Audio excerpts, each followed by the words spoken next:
Alors voici cette croix qui manquait à ma panoplie. Elle indique bien son appartenance. Elle représente bien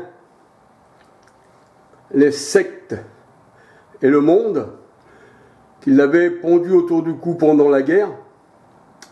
Elle représente bien, avec ses rayons qui s'en échappent, le soleil, et le 30 qui est entouré d'un anneau qui représente aussi le soleil.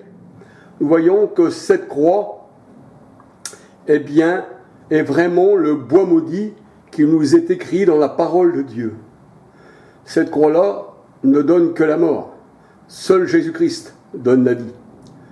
Ô Sainte Croix, comme les protestants aiment le chanter et la vénérer, aussi bien les gens du monde entier, parce qu'on la retrouve partout, cette croix, eh bien pour moi, elle n'est pas bénie, mais elle est maudite, parce qu'elle ne vient pas du Seigneur.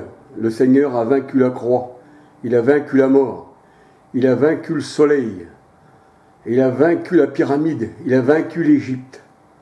Le Seigneur est mon Dieu, et lui seul on doit adorer.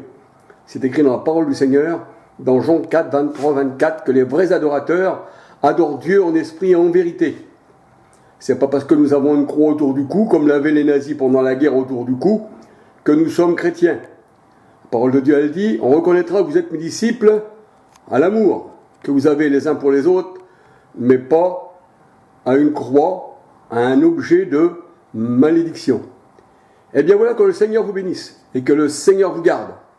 Et voyez-vous ce 30 qui représente un degré franc-maçonnique. Donc ça appartient bien à la franc-maçonnerie, aux jésuites et tout ce qui en suit. Ça fait partie de ce monde de ténèbres, comme nous dit la parole du Seigneur. Que le Seigneur vous bénisse et qu'il vous garde d'adorer ces choses maudites.